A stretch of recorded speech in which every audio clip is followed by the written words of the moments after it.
All righty, Bernie Sanders comes out and says, okay, this is it. We're going to do something here.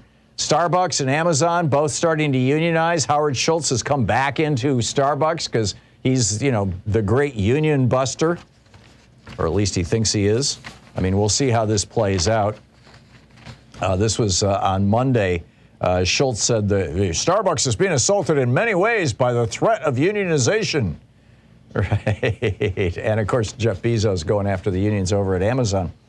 So Bernie comes out and he says, while the billionaire class is becoming much, much richer, real weekly wages for American workers are $40 lower today than they were 49 years ago. That would be when Reagan started his war on working people. In fact, Sanders continued, during that period, there has been a massive transfer of wealth from the working class and middle class of our country to the top 1%. And he cited the statistic that this was a recent analysis done by an economics group, that $50 trillion in wealth. The middle class in America used to be incredibly wealthy prior to the Reagan administration. $50 trillion was taken from the bottom 90% and put into the pockets of the top 1% between 1975 and 2018. We have now 700 billionaires in the United States who added $1.7 trillion to their money bins just during the pandemic. Today, Sanders said, multi-billionaires like Elon Musk, Jeff Bezos, and Richard Branson are off taking joyrides on rocket ships to outer space, buying $500 million super yachts, and living in mansions with 25 bathrooms.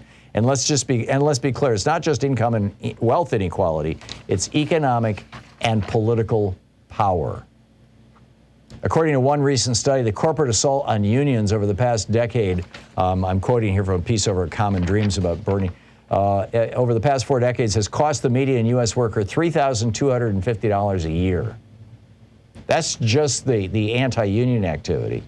Amazon spent $4.3 million on anti-union consultants. They're going to, everybody's celebrating that Staten Island just unionized Amazon warehouse. Amazon is, in all probability, going to appeal that. Sanders says, on the one hand, there's a growing movement toward oligarchy in which a small number of incredibly wealthy and powerful billionaires own and control a significant part of the economy and exert enormous influence over the political life of our country.